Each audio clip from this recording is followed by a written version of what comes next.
Alhamdulillahi Rabbil Alamin Alladhi khalaqal mauta wal hayata liyabluwakum ayyukum ahsanu amala wa huwal azizul ghafur. Allahumma salli ala Sayyidina Muhammad wa ala alihi wa ashabihi ajma'in. Semoga Allah yang maha menatap menggolongkan kita menjadi orang yang beruntung.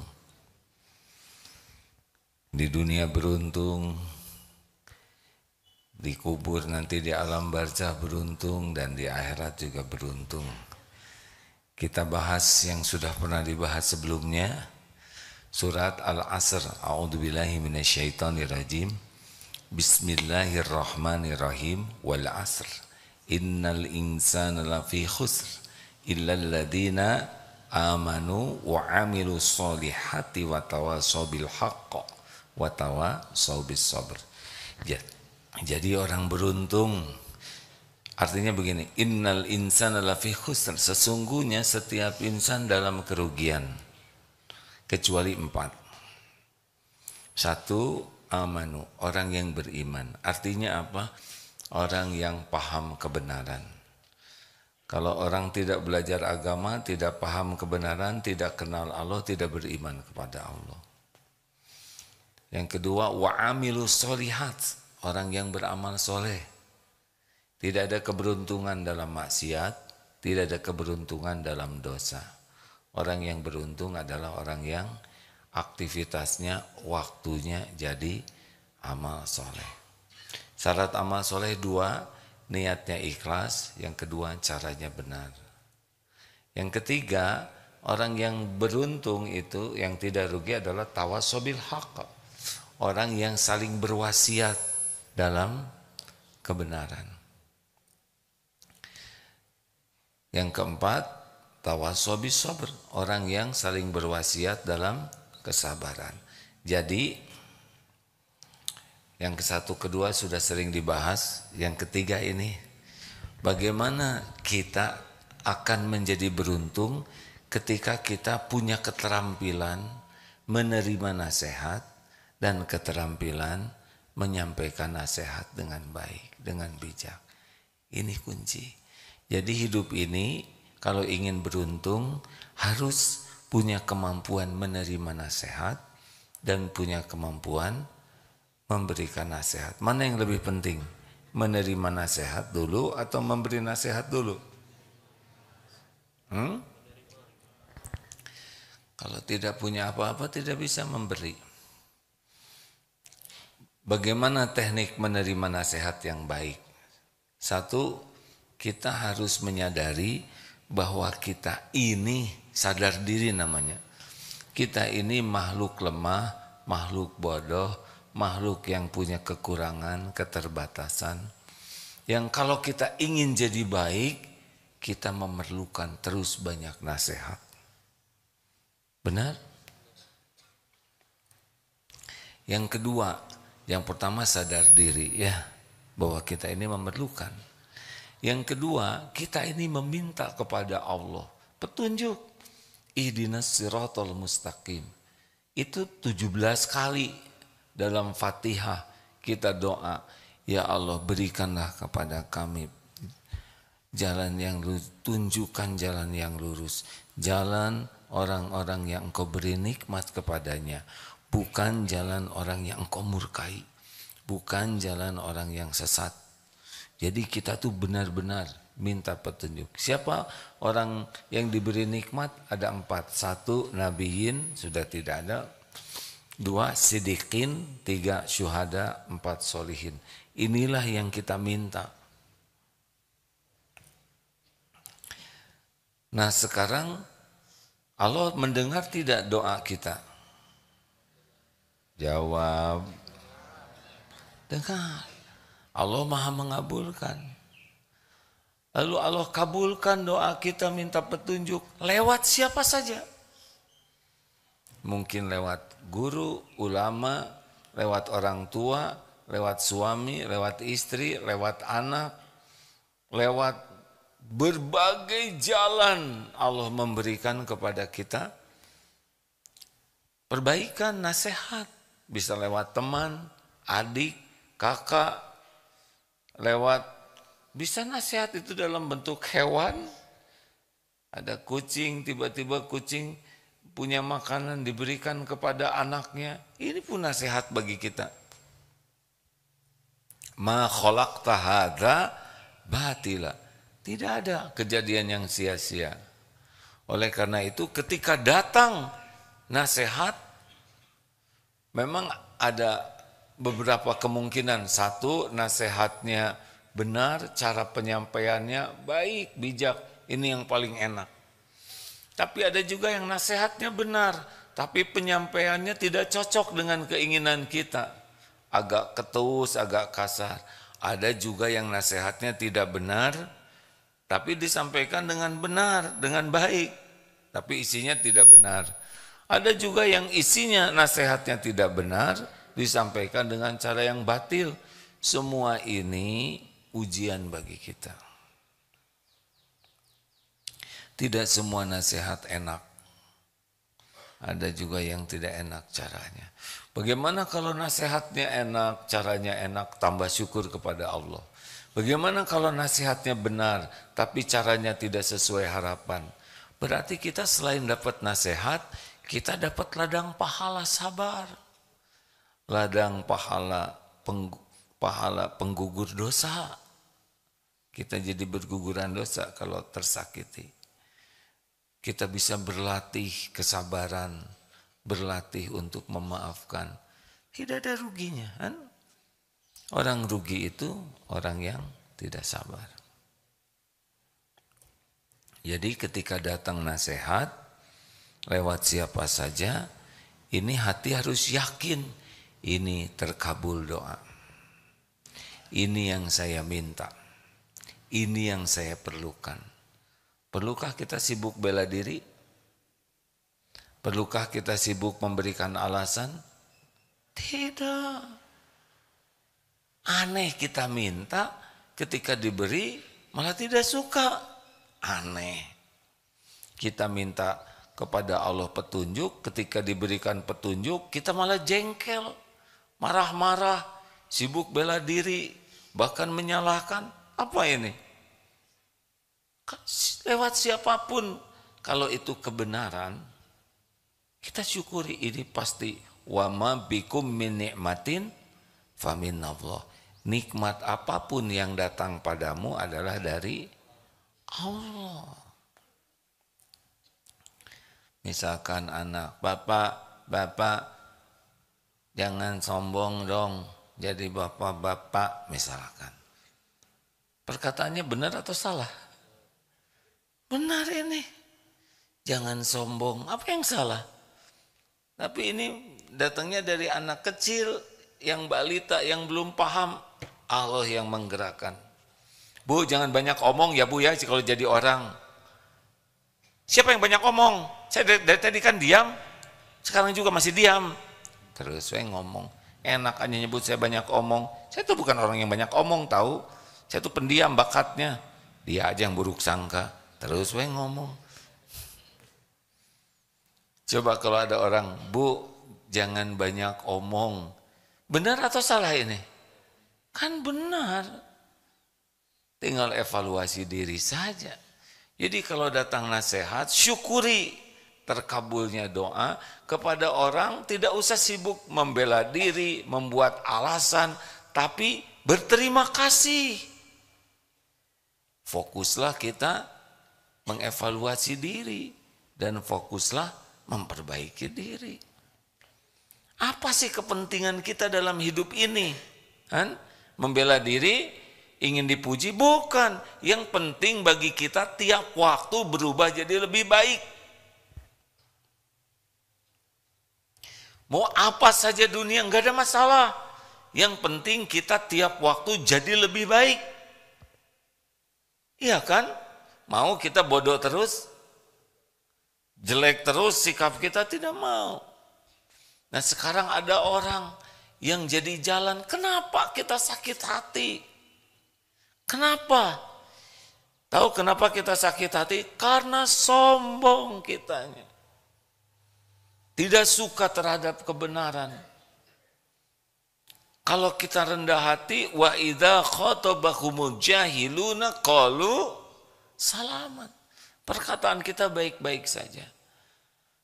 Nah, misalkan yang memberi nasihat itu kan macam-macam rankingnya ya. Ada yang bicara kepada kita memberi masukan tuh. Ada temen yang suka ngeyel aja dia tuh. Orangnya tuh celetak-celetuk, gak enak terus. Ada kan yang seperti itu ya. Hei benjol, kan kita benjol, betul tidak? Hei hitam lu, kita coklat tua, udah deket ke hitam. Memang tidak boleh kita berkata begitu ya, jangan ditiru ini. Tetapi kalau orangnya memang tukang ngomong gak enak, ya sudah. Kita nggak usah sakit hati, ini latihan sabar. Tapi ada juga orangnya guru yang niatnya baik, yang selama ini ngajarin kebaikan, suatu saat memberikan kepada kita masukan, nasihat, yang nggak ada track recordnya menzolimi kita, Masya Allah. Misal saya punya guru, ya, guru menegur, guru bahkan menegur dengan keras karena saya salah. Perlukah saya bela diri? Perlukah saya jadi benci ke guru saya? Enggak perlu. Karena track recordnya juga selama ini memberikan yang terbaik kepada kita.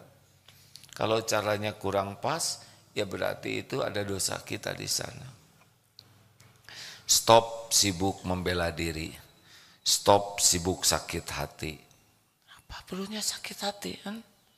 Apa perlunya sakit hati?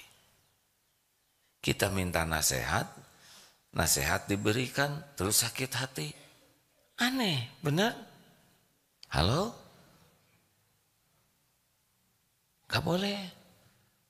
Gak boleh kita menjadi orang yang tahu sensitif. Mudah sakit hati, mudah tersinggung, mudah jengkel. Kita tidak akan maju. Harusnya menjadi orang yang bersyukur, berterima kasih. Karena kita dibantu menjadi lebih baik.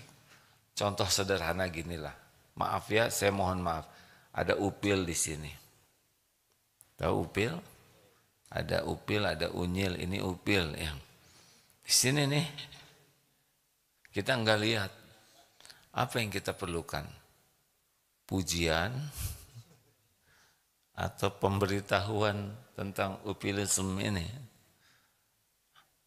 Kan yang kita perlukan informasi tentang diri kita, benar? Kan kita, betapa indahnya wajahmu, bercahaya, hidungmu mancung, cemerlang. Gak ada gunanya, upil yang pentingnya kan. Mau kayak apapun kalau di sini ada kan terganggu, benar tidak? Nah yang ngasih tahu upil itu kan macam-macam. Upil.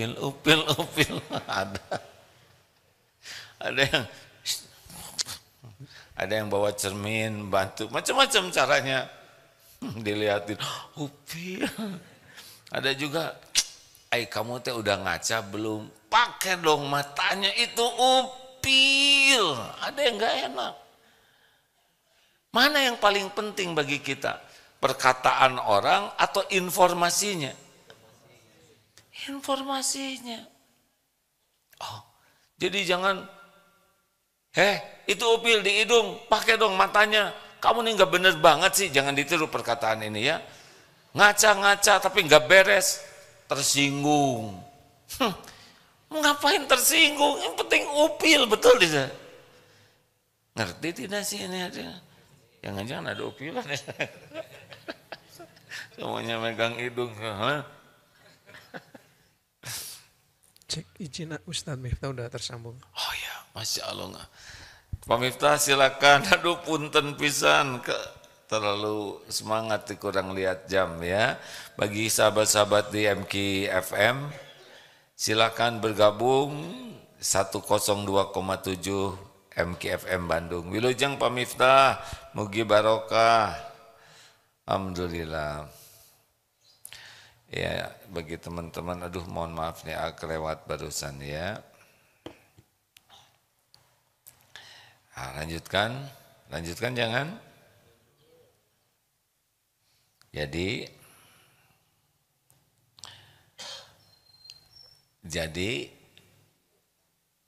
kalau ada yang memberi masukan seperti apapun, lihat intinya, ya. Apa sih inti informasi ini? Nah, biasanya kita sakit hati itu karena kesombongan kita. Kita merasa udah bagus, udah benar, udah hebat, udah berjuang, udah terus lebih sibuk kepada kata-kata yang tidak cocoknya, bukan kepada intinya. Saya nggak enak dia nyebut saya ngacanya nggak benar.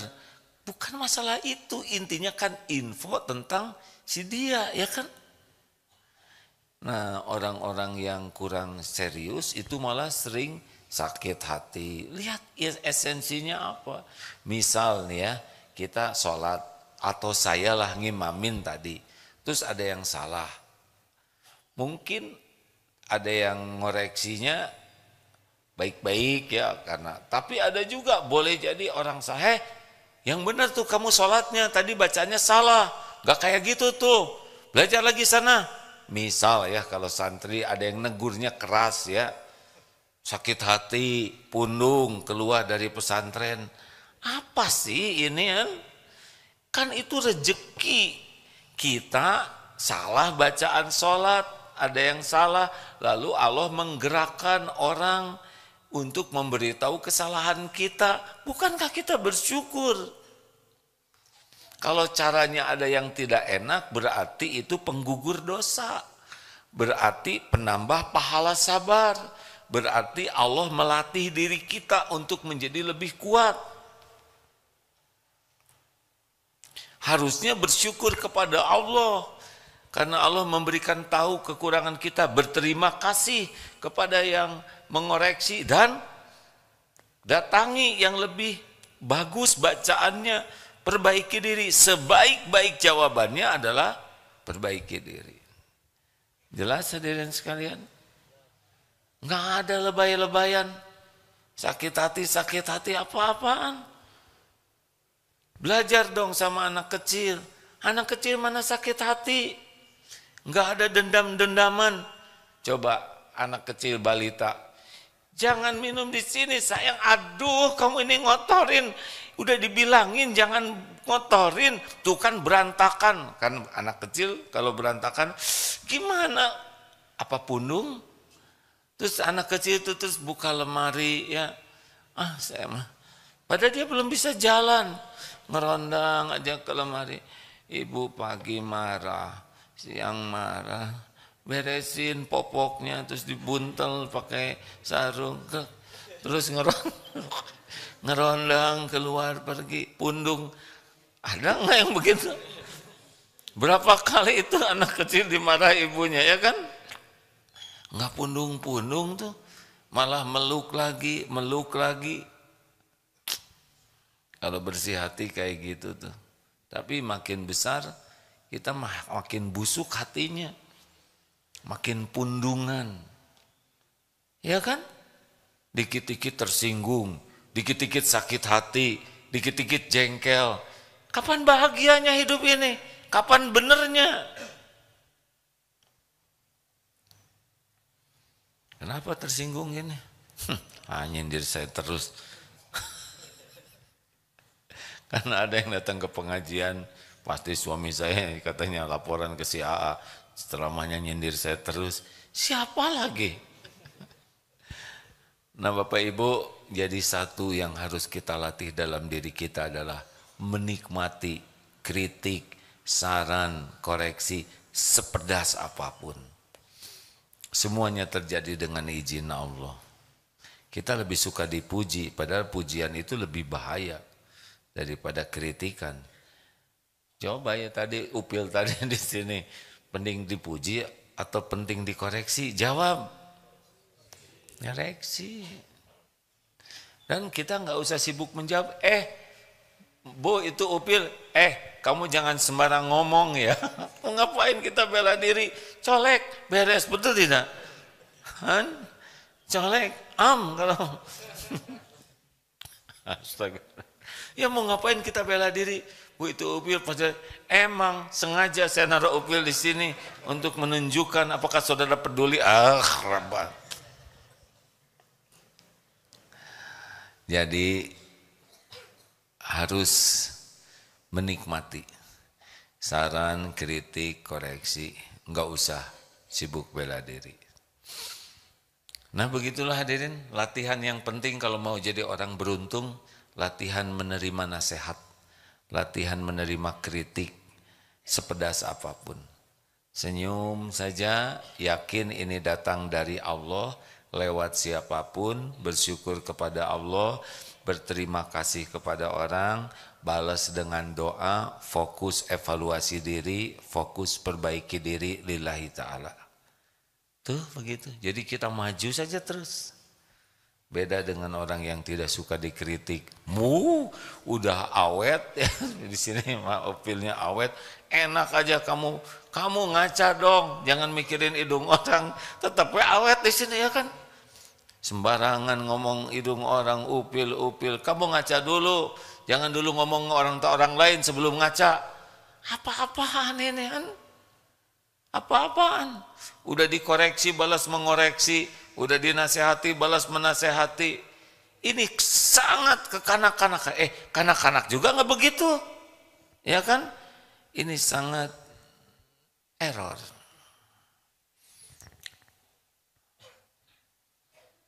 Masih ingat teori batu? Ada batu di sini. AA nggak lihat apa yang ada di balik batu. Ada makanan enak, kesukaan. Di sini ada ular berbisa. Informasi mana yang terpenting? Tentang makanan, tentang ular. Kan? Ular. Kenapa? Kenapa tentang ular? Karena bahaya. Sekarang yang membahayakan diri kita siapa? Dosa orang lain, dosa kesalahan orang lain, dosa kesalahan diri sendiri. Jawab. Dosa kesalahan teman-teman atau diri sendiri? Dosa kesalahan pemerintah atau diri sendiri? Dosa kesalahan tetangga atau diri sendiri? Lalu kenapa kita sibuk dengan dosa kesalahan orang lain? Bukan tidak boleh 100% ya, tetapi yang bahaya bagi kita adalah diri kita sendiri. Kita tidak akan celaka di akhirat dengan dosa orang lain. Tapi kita akan celaka oleh dosa kita sendiri. Ini yang bagi yang udah nikah. Kakek, mana yang bahaya bagi kakek-kakek? Nenek-nenek atau kakek-kakek? Pertanyaannya salah.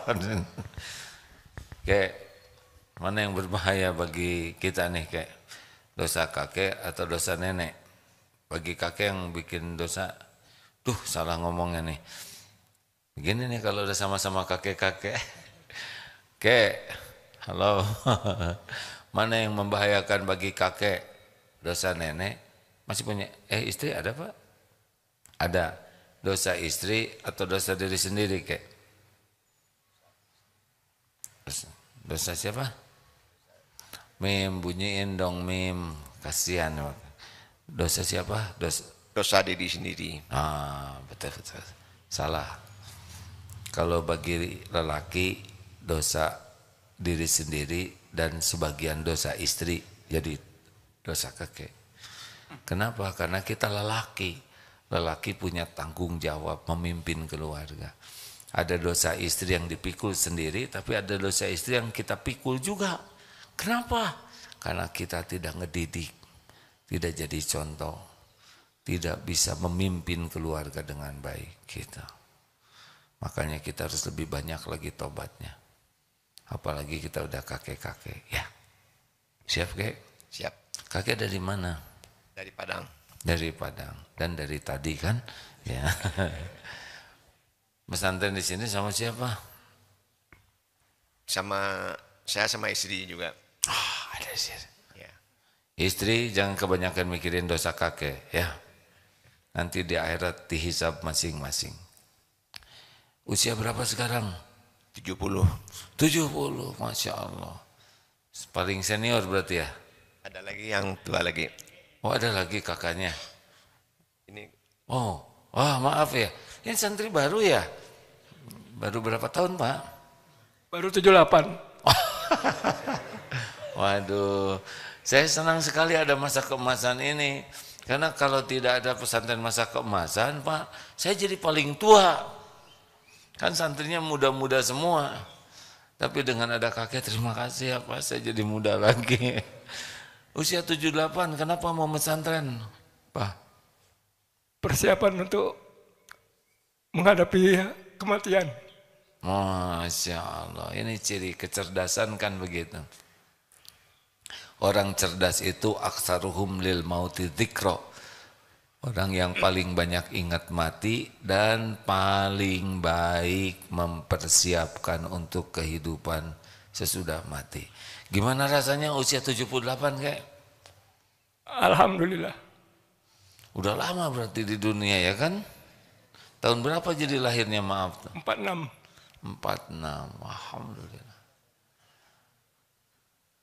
Enggak malu ini mesantren sama anak-anak begini? Tidak. Iya benar. Apa? Kenapa malu? Malah memberi contoh ya. Sampai usia senior tetap belajar. Sudah berapa hari jadi di sini kakek? 20 hari. Hah? 21. 21. 24. Enggak apa-apa. Saya tidak boleh membebani. Enggak apa-apa, berapa aja lah yang paling penting sehat ya. Alhamdulillah. Senang tidak di sini? Alhamdulillah senang. Apa yang didapat selama pesantren di sini? Banyak ilmu. Banyak ilmu. Banyak kawan kan itu santri satu udah pada datang. Apalagi paling berkesan selama pesantren di sini kayak nggak apa-apa nih malam-malam dibangunin tahajud begitu. Alhamdulillah sudah biasa bangun. Oh udah biasa. Memang ahlinya ya. Terima kasih. Sama siapa di sini? Sendirian. Sendirian. Saya tidak tega mau nanya istri di mana ya. Sudah meninggal. Sudah meninggal. Makanya nggak saya tanya ya maaf ya kek. Terima kasih. Alhamdulillah. Jadi berapa orang ini? Alhamdulillah. Tuh begitu rekan-rekan sekalian. Terima kasih ya kek. Alhamdulillah. Nikmati sekarang kritik, saran, koreksi sebagai terkabulnya doa. Dan jawabannya adalah PDLT, perbaiki diri dan lakukan yang terbaik. Silahkan. Bagi teman-teman di Makassar, ini pengumumannya ya. Besok berangkat ke Makassar dan ini informasi untuk di Makassar. Oh itu sudah ada tertulis di sana ya. Sebentar. Nah pokoknya, nah ini dia. Sebetulnya ada beberapa acara tapi ini yang terbuka langsung bagi umum. Hari Sabtu subuh di Masjid Mardiyah Pak Baeng. Ya, lalu Sabtu maghribnya di Masjid Raya Makassar. Maghrib itu 18.30. Kemudian Ahad subuhnya di Masjid Baitur Rahman Jalan Urip Sumoharjo. Ya begitulah itu diantaranya ya. Sudah lama nih tidak ke Makassar. Apa kareba? Ada di sini Makassar. Apa kareba? Baji, bagus. Itulah segitu-gitunya ya. Baik, pertanyaan silakan. Ya. Bismillahirrahmanirrahim. Jazakallah khairan khasiran Ustaz Agim. Adek program apa?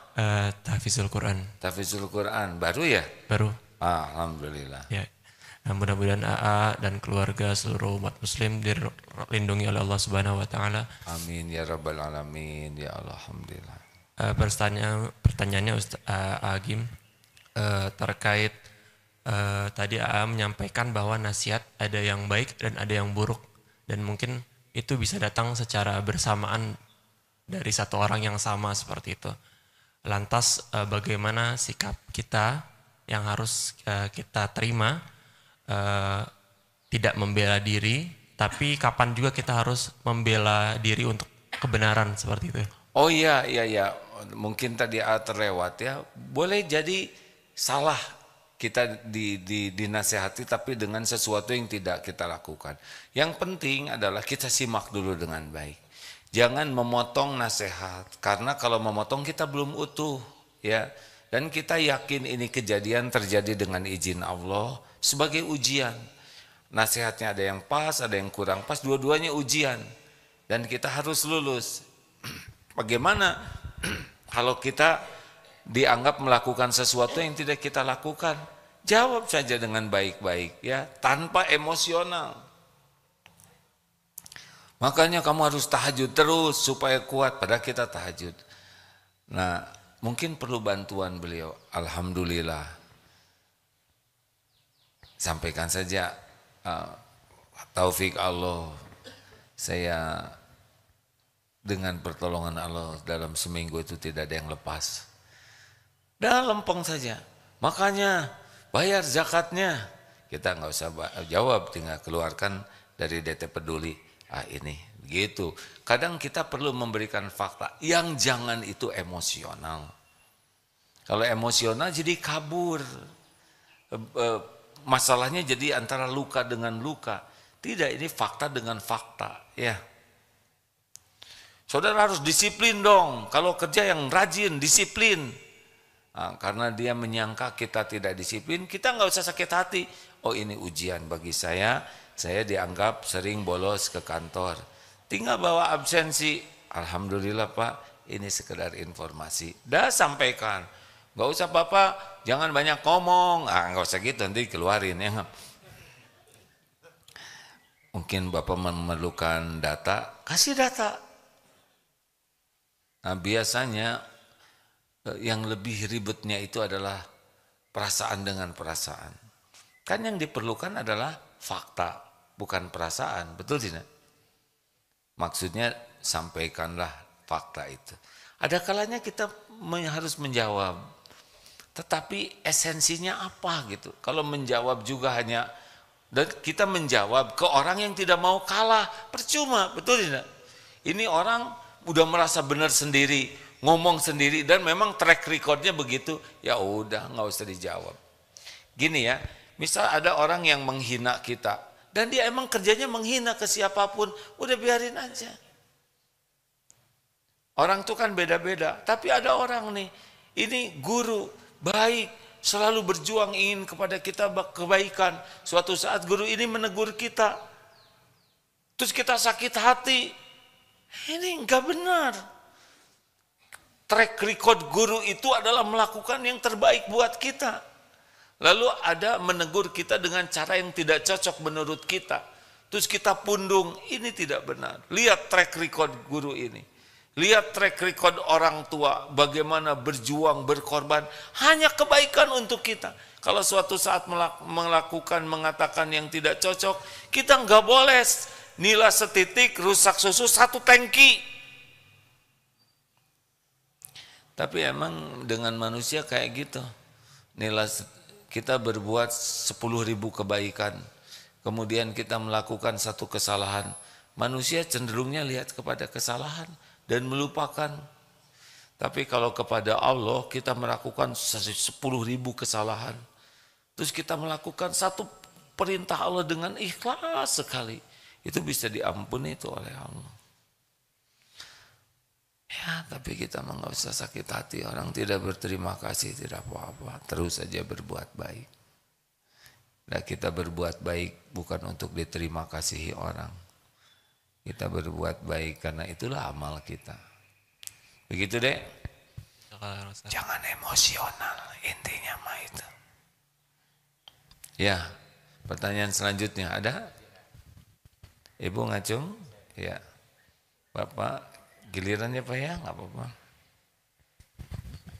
Bismillahirrahmanirrahim. Assalamualaikum warahmatullahi wabarakatuh, Pak. Waalaikumsalam warahmatullahi wabarakatuh. Dari yang diterangkan AA, Ibu teh siapa? oh saya mana? teh. Saya Susan Ustadz dari Jogja. Bismillah. Dalam rangka apa? Dalam rangka mau ikut kajian AA hari ini sama mau insya Allah kami berempat mau lihat program keemasan insya Allah. Usianya masih sudah sih belum sih kita masuk lansia belum Udah ya? nggak apa-apa. Pokoknya nggak. Intinya mau ikut itu tadi kan udah bilang kalau sebaik-baik manusia yang mempersiapkan untuk hari akhiratnya. Ya, karena tidak harus 70 itu ada 46 juga ada yang meninggal ya. Kirain yang ikut ini. Silakan. Yang diterangkan AA sepertinya saya memang bukan memang manusia error. Karena ketika ada yang memberi nasihat mungkin secara tidak langsung sebetulnya itu nasihat, tapi kebanyakan ada beberapa diterimanya itu nggak enak gitu ya, kan karena ingin berbuat yang lebih baik, bukan sakit hati tapi masa sih saya teh seburuk itu gitu ya. Jadi ketika akan memperbaiki diri itu menghilangkan menyadari bahwa saya seburuk itu tuh masih sulit gitu, kayaknya nggak buruk-buruk banget lah gitu. Oh. Nah itu kan berarti kan masih sombong. Tapi dalam perjalanannya tuh ketika akan memperbaiki itu masih berat ya gitu. Jadi itu ada apa dengan saya ya? Itu aja. Saya tidak tahu. Artinya ya itu tadi masih error. Tapi itu tuh lama gitu baru menyadari, oh baiklah kalau seperti itu saya akan menjadi lebih baik. Tapi proses menjadi itu tuh nggak pernah bisa cepet gitu, harus mikir. Jadi sakit hati heula baru aja mau berbaiki. Pengennya teh seperti nasihat langsung gitu. Oh iya perbaiki gitu. Nah tapi belum. Baik ya. Saya sebetulnya mau sabar ya mendengarkan terus. Tapi saya nggak punya kesempatan buat jawab. Iya. Atur nuhun. Assalamualaikum. Oh udah selesai ya udah. Udah. Jadi gini Bu. Ibu kesadaran untuk gini, Ibu dengan mendengar ceramah seperti ini, kesadaran untuk menjadi lebih cepat, lebih baiknya meningkat tidak? Iya. Dibanding dengan tidak mendengarkan ilmu, ada beda tidak? Sebelum dengar ilmu, sesudah dapat ilmunya, beda enggak? Beda insya Allah.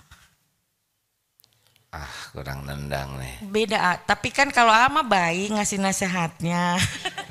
Kan kalau pas nerima, Bu jangan cerewet aja tiap hari teh ibu mau ngomong. Masa ibu teh ngomong aja. Gitu, tapi terus. Tapi saya bisa mengerti Bu ya yang menasehatin ibu ya dengan beberapa waktu ketemu aja udah jelas. Jadi gimana yang sehari-hari bareng ya kan? Ini aja baru ketemu, enggak apa-apa Bu ya. Saya harus bijaksana sekali hadirin. Bu, rezeki terbesar itu adalah ketika kita diberitahu oleh Allah kekurangan kita.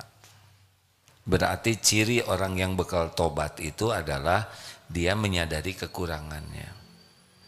Jadi salah satu nikmat besar dari Allah adalah kita bisa jujur mengetahui, mengakui kekurangan kesalahan kita. Itu nikmat besar. Karena dari sinilah bisa tobat. Dari tobat bisa memperbaiki diri. Nah, musibah besar bagi diri kita adalah ketika kita tidak bisa jujur melihat kekurangan kita, sibuk saja menyalahkan orang lain. Sibuk saja, habis suami saya emang gini, dia mah jarang di rumah, ngantor terus, jarang pergi ke pengajian, sekalinya ngomong nyakitin.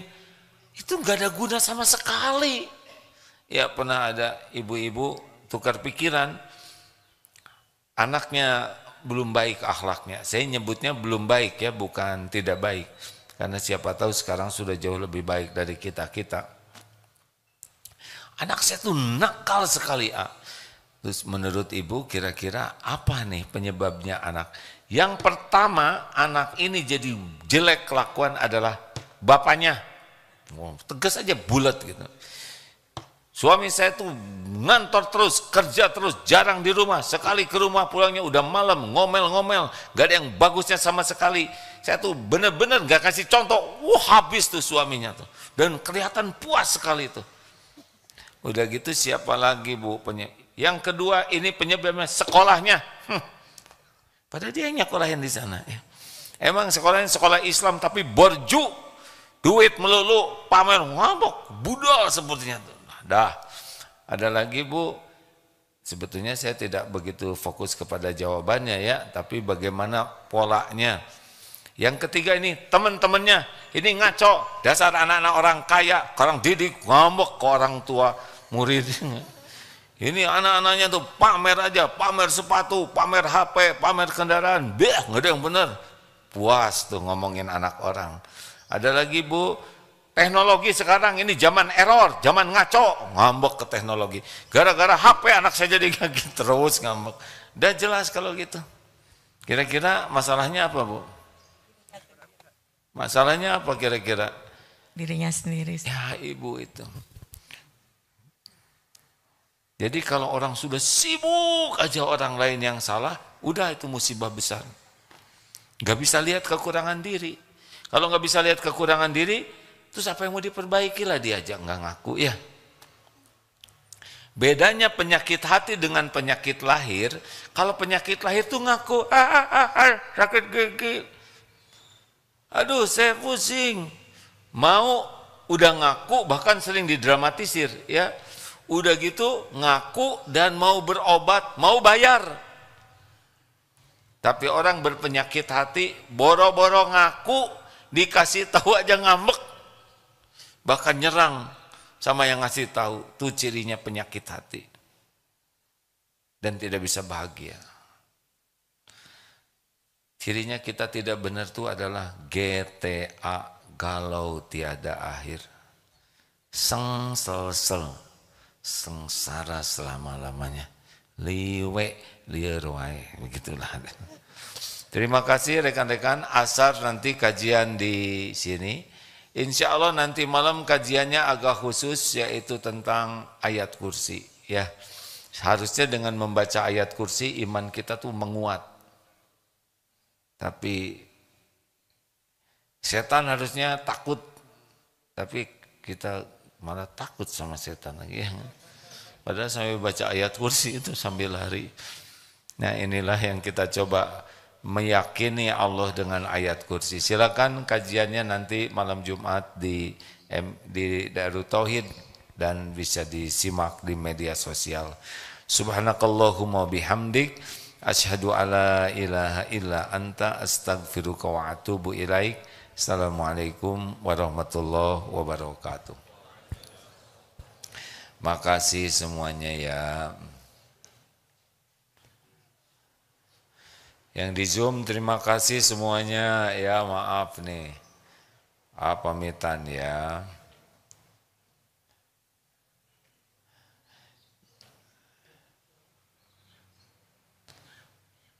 Terus mau ngapain kita pada diam-diam ginian?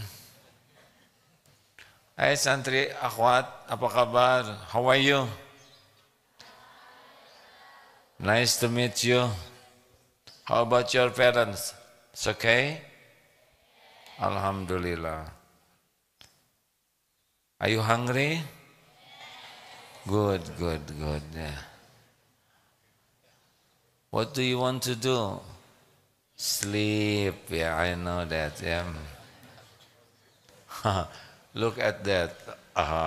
So many what? Amin, kamu jangan iseng kayak gitu, saya lagi lihat santri. Terima kasih adik-adik, nikmati koreksi ya. Gak usah banyak jawab kalau ada yang mengoreksi, kalau dadah terus lagi dengerin ceramah ini. Mana santri baru, acungkan tangan. Alhamdulillah. Santri junior, dengar ya, kepada santri yang senior, berlomba-lomba jadi suri tauladan. Adik-adik ingat loh, yang kelas 1 ini dosanya lebih sedikit dari kelas 2 dan kelas 3. Hormati mereka ya. Kepada adik-adik yang baru, ingat loh, kelas 2, kelas 3 sholatnya lebih banyak, bukan dosanya yang banyak ya.